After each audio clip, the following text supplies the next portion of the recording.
रत्नागिरीमध्ये सकल हिंदू समाजाने मोर्चा काढलेला आहे। गोवंश हत्या थांबवावी आणि कडक कारवाई करावी या मागणीसाठी रत्नागिरीमध्ये हा मोर्चा काढण्यात आलेला आहे। शहरामधील मारुती मंदिर पासून हा मोर्चा आता निघालेला आहे। या मोर्चामध्ये रत्नागिरीमधील सकल हिंदू समाजाचे कार्यकर्ते सहभागी झालेले आहेत आणि माजी खासदार निलेश राणे सुद्धा मोर्चामध्ये सहभागी झालेले आहेत। रत्नागिरीची ही दृश्य आपण पाहतोय। रत्नागिरीमध्ये सकल हिंदू समाजाचा हा मोर्चा निघालाय। गोवंश हत्या थांबवावी आणि कडक कारवाई करावी या मागणीसाठी रत्नागिरीमध्ये हा मोर्चा काढण्यात आला आहे।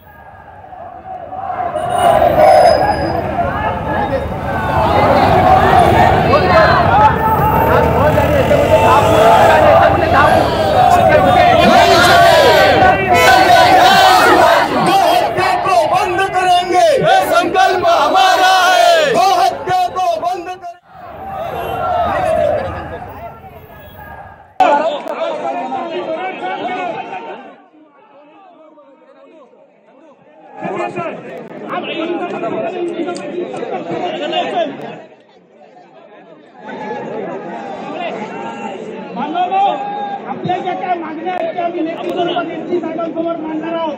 कितीही पाऊस आला आणि काही झालं तर हे वादळ शांत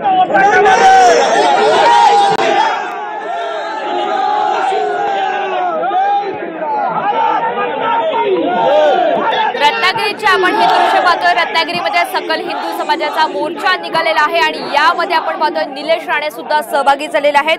गोवंश हत्या थांबवावी आणि कडक कारवाई करण्यात यावी या मागणीसाठी आता हिंदुत्ववादी संघटना आक्रमक झालेल्या आहेत। माजी खासदार निलेश राणे सुद्धा या मोर्चामध्ये सहभागी झाले। सध्या पोलिसांची या ठिकाणी बातचीत केली जाते, मात्र कार्यकर्त्यांची या ठिकाणी घोषणाबाजी सुरूच असल्याचं चित्र आपल्याला बघायला मिळतंय। मोर्चामध्ये विविध हिंदुत्ववादी संघटना यांचा सहभाग असल्याचं पाहायला मिळतंय।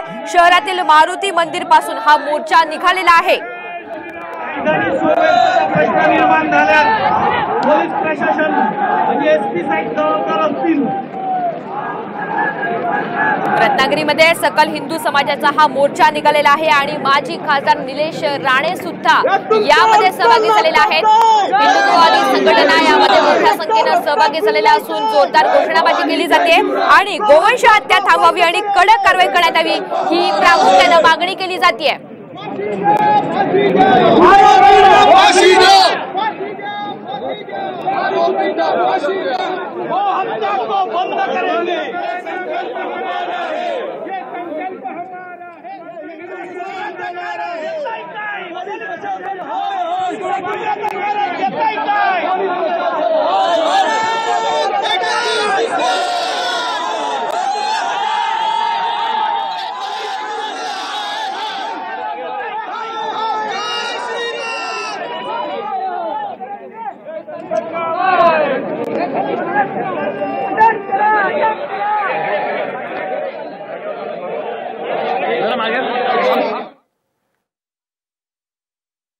ही तर काव स्लॉटर आणि काव सेल, त्याच्यामध्ये सेल आहे, त्याच्यामध्ये माणसं नेटवर्किंग मध्ये आहे। महाऑर्गनाइज क्राईमचा भाग नाहीये का?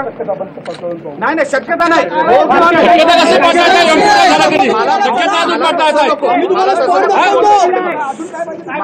माझं फक्त तुम्हाला एवढं विचार किती लांब आहे, भाग आहे की नाही?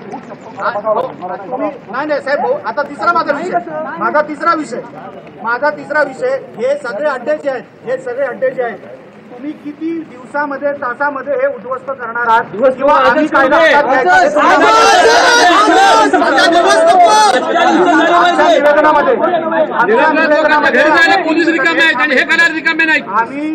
आमच्या निवेदनामध्ये 3 दिवसाची मुदत दिली आहे। साहेब, आम्हाला कायदा हातात घ्यायला आवडणार नाही।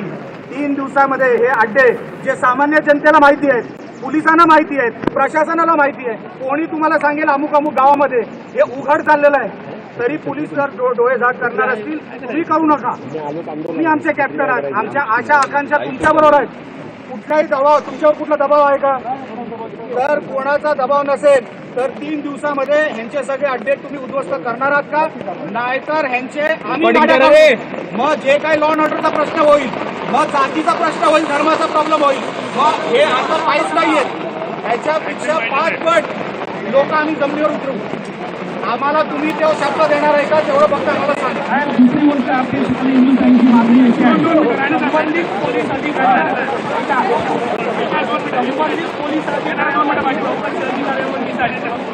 कारवाई तुम्ही त्वरित करायची आहे. दुसरी गोष्ट साहेब त्यांच्यावरती गो हत्येचे आणि नोकरीत तर निकाल झाले की तुम्ही पण हिंदूच आहात ना. त्यांना तुम्ही तडीपार त्वरित करायचं आहे.